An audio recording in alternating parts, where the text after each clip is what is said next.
On May 22nd, a group of Chinese citizens who live, work, and study and raise families in Florida, as well as a real estate brokerage firm in Florida that primarily serves clients of Chinese descent, filed a lawsuit to combat Florida's discriminatory property law, SB 264.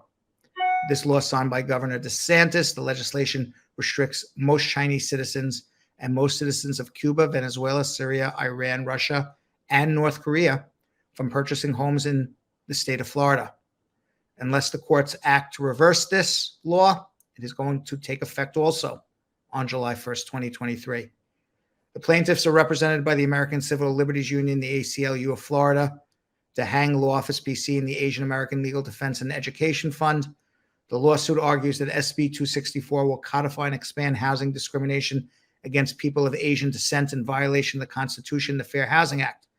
It will also cast an undue burden of suspicion on anyone seeking to buy property whose name sounds remotely Asian, Russian, Iranian, Cuban, Venezuelan, or Syrian.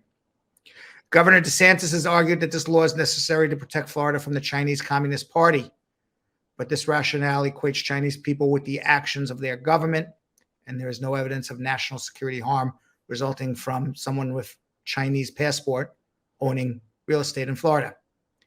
Ashley Gorski, senior staff attorney with the ACLU's National Security Project, said, "Everyone in the United States is entitled to equal protection under our laws, including citizens of other countries.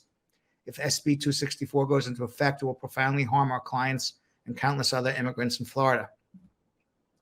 Florida's new law is similar to efforts over the past century to use claims of national security against Asian immigrants and other marginalized communities. In the 1800s and 1900s, a number of states, including Washington and California, had laws known as the Alien Land Laws, barring non-citizens ineligible for citizenship to own real property. The laws targeted Asian immigrants who, as non-whites, were ineligible for naturalization. And these policies not only hurt immigrants financially, but also exacerbated violence and discrimination against the Asian community.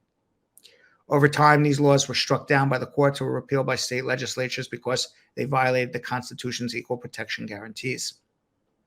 Over a dozen state legislatures have recently introduced similar legislation, and many of these bills likewise target people from China. Florida's bill was the first of this wave. Daniel Tilley, the legal director of the ACLU of Florida, said Asian immigrants are part of Florida's fabric. For hundreds of years, they've contributed to our communities and have made this state their home. The discriminatory policies pushed by the DeSantis administration will not go unchecked.